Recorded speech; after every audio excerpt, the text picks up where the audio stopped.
everybody is part of it, because those of us who worked as kids or worked with kids or have been Little League coaches or the moms and dads in high school football games are all aware that parents can misbehave and adults can forget that their primary job in life is to raise the next generation.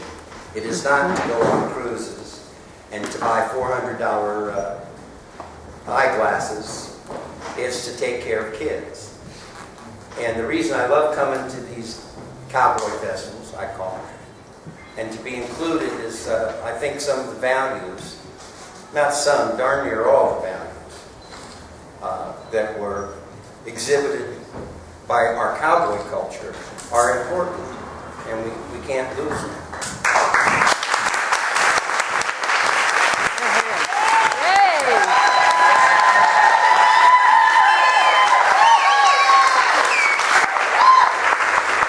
On the panel? I'll see you guys. You see how we all feel about Ken. I thought you just like walking down that aisle. Reverend Bob, wasn't it? The Reverend Bob, the righteous Reverend Bob, righteous Reverend Robert. It's in the book. That's it. It's in the book. I couldn't be happier. They were two great guys. Absolutely. We're talking about a minor consideration here, Bob. Paul's group, we're talking about that. Oh, please do. And continue. Well, I've talked to most of you individually. You know I believe in this stuff.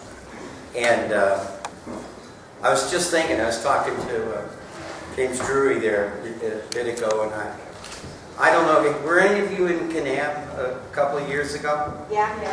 Do you remember when he stood up and told us the cowboy values? Do you remember that? Yeah. If it ain't true, don't say it. Yep. If it's not yours, don't take it. If something's wrong, don't do it. Pretty simple.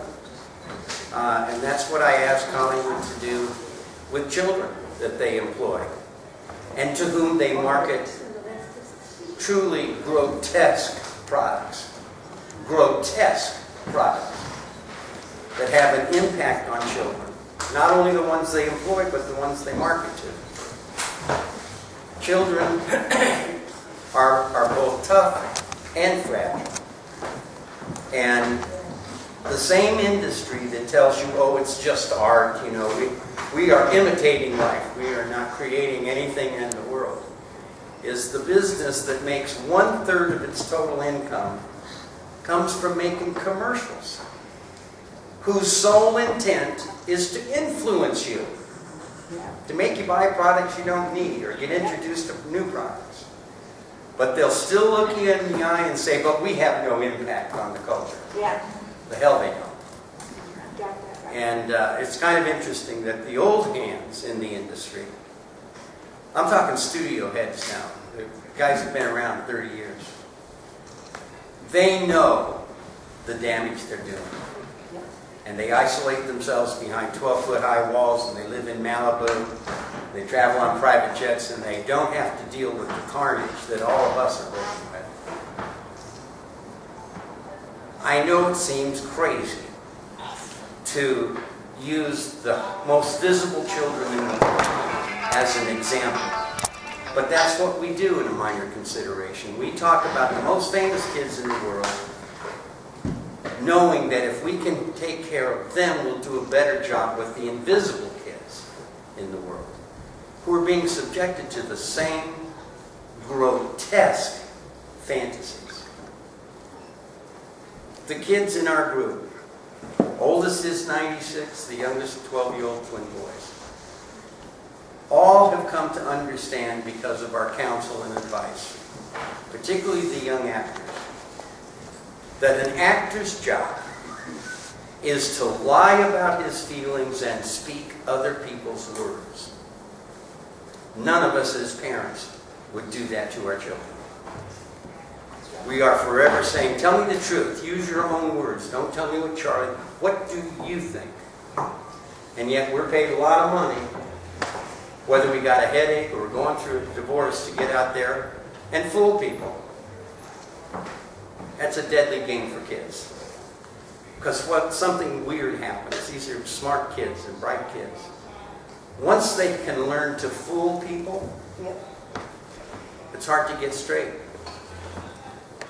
You don't treat therapists with honesty, as you should, as you must if you're going to get well.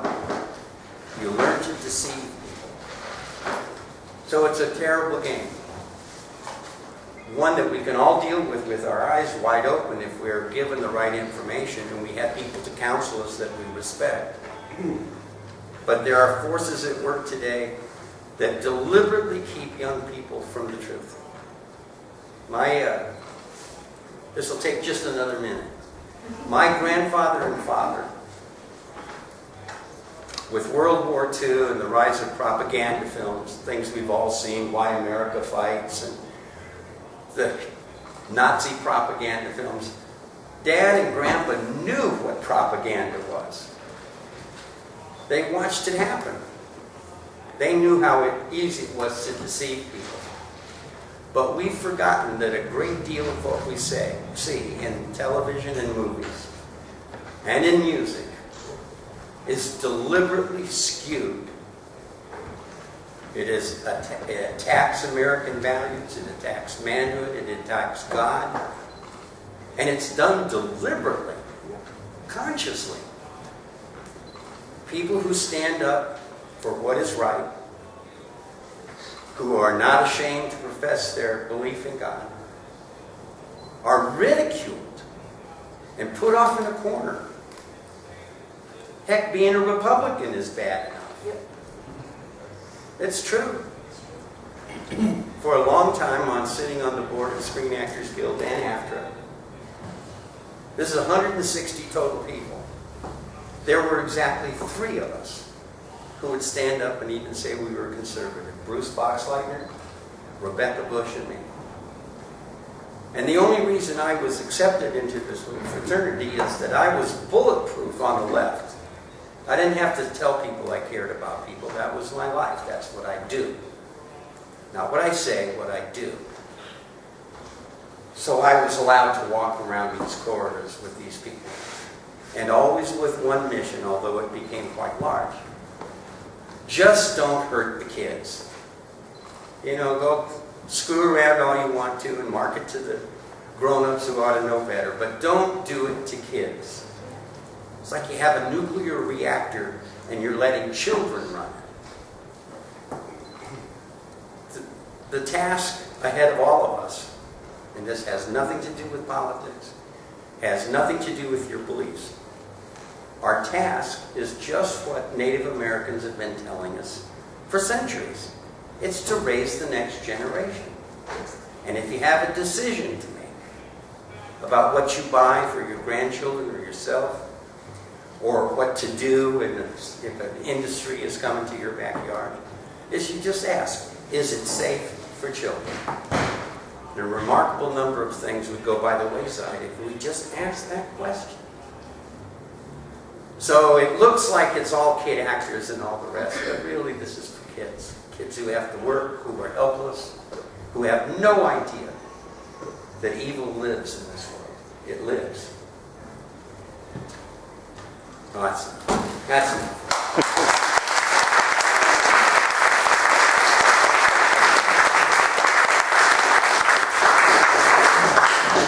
I've known Paul since the early 60s. That's correct. And you are commended for the work you've done. Thank you.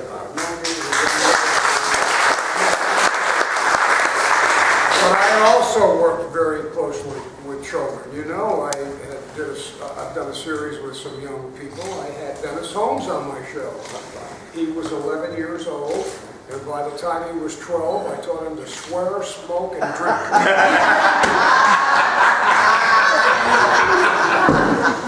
That's a joke. Fit right in. And his mother will tell you the truth. You know, this is your time, and before we get you out, Paul, I too would really like Well, to thank you, John. You know, it means the world to me, because you guys know I'm not lying about this. We're involved in a job we didn't even know how big it was.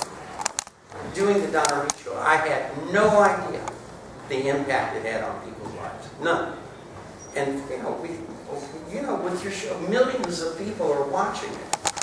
And you have a choice to make. You can either put in some good messages, or you can say, oh, it doesn't matter. And if you say, oh, it doesn't matter, well, But you know what the happen. interesting thing is, I've been to how many Q&As with all the people that are here right now. And to have the fact that he can tell this story, you guys have never heard this before. And you've learned a lot about the motion picture business and what he does. That's interesting. It really is. I hope so. The motion picture business, it was invented by a bunch of rag salesmen from New York. And they were so thankful to be Americans. The first and second generations emigres. Largely Jewish, yeah, it's true, but they had a profound religious grounding. And they accepted the old Hayes office. That was the old censorship office. They accepted it because they knew the power of the medium. Our kids today, they think nothing of seeing a Tyrannosaurus Rex walk down the street. They believe it. Because the movies are so magical, they can make you believe it. Well, you look at the last 30 years of movies and television shows. They've got you to believe that religion is bad, that being conservative and having values is bad, and only spending the money you have is bad. And calling people out when they're acting poorly is bad. And being a man is bad. Yep. It's crazy. And spending the money you don't have is good. It's good. Yeah. $10 for a bag of popcorn. Yeah. And we have somehow, we've accepted this as almost inevitable. It's not inevitable. Don't speak for Was me. Jay North like one of your first ones that you started working with when you were? He was the very first person I called when Rusty Hamer's death was announced. Because like Rusty Hamer, Jay North, Dennis the Menace, had grown fat and bitter. He had access to weaponry. And as he showed me and Jimmy Hawkins at a lunch at Bob's Big Boy in Toluca Lake, he had a list of people he was going to kidnap and kill, and he meant it. Starting with John Landis, the director of Twilight Zone, where 2 kids were beheaded. He wanted me to rent him an RV, so when he kidnapped these people on his list, he could drive them over the state line to Nevada, where there was a death penalty. This is a sick puppy. This is a boy who was physically and mentally and emotionally abused and later sexually abused while he was doing Dennis the Menace. Wow. So, when I called Jay, I told the story earlier this morning, but I'll repeat it. I called him that morning and I said, Jay, Rusty Hamer just killed himself. And then I said, that's going to be you unless you let me get you some help. And after a 30-year friendship, he finally said, okay, what do we do? Well, I had no idea. I didn't know how to bring help to this kind of person. I just knew what he went through. And I started making telephone calls, and this is when you know that tap on the shoulder comes from God. People who used to argue with me suddenly answered the phone and said, how can I help? When I called Ron Howard, he was doing a film with Kurt Russell in Chicago, Backdraft. And I couldn't reach him because he wasn't in his offices, so I left a message. And I said, Ron, I got a kid actor in trouble. Please call. 20 minutes later, from the set, with Kirk hanging on the side, Ron called. Who is it? How can I help? Wow. When Dana Plato got arrested in Vegas for that video store robbery, we didn't have the money to go bail. It wasn't very much money. We didn't have it. $1,400. And 3 days later, Wayne Newton walked into the police station. He put $1,400. Are you serious? That's fabulous. Why did you do that? Well, because he was a kid actor. everybody tells me, well, Wayne's having his troubles, I beg him, think about what he gave this world. Yeah, things are tough for him right now. But he's a good man. He's on our side. And that's the way minor consideration got off the ground. And 6 people became 60, became 600, became a power base with people who said, if we help kids in the business, we're really helping all kids. And that's why it's grown, and that's why we have influence, and we continue to try to just do what's right. Who was I talking to this morning about Optimum? I waited for the state of California, for the county of Los Angeles, for Child Protective Services to step up to the plate and do something about this woman. And they did nothing. And she was out shopping the kids for a reality show. So I sued her in Orange County Superior Court. We put the money up. I was down there testifying just to do what everybody knew had to be done. But nobody chose to do it. And you notice you don't see an Octomom reality show on. It really just takes one person. I'll tell you a show business story. And those magnificent men in their flying machine. This is the way things work. There was a stunt. Pilot is supposed to buzz a big billboard sign. It was just for a little piece in the movie. And they do the first take, and the director says, no, that's not good enough. You got to get closer to that sign, closer to that sign. He did it once. He did it twice. He did it 3 times. And the plane is coming closer to that billboard sign, time after time. And finally, a craft serviceman, you may have worked with him, Thurwell himself walked in front of the camera. He's a craft service guy, lowest guy in the totem pole, next to the laborers. And he looked at the director, ruined the take, and said, are you trying to kill this pilot? And 100 men, grown men on a set, went, oh shit, that's right, it's just a movie.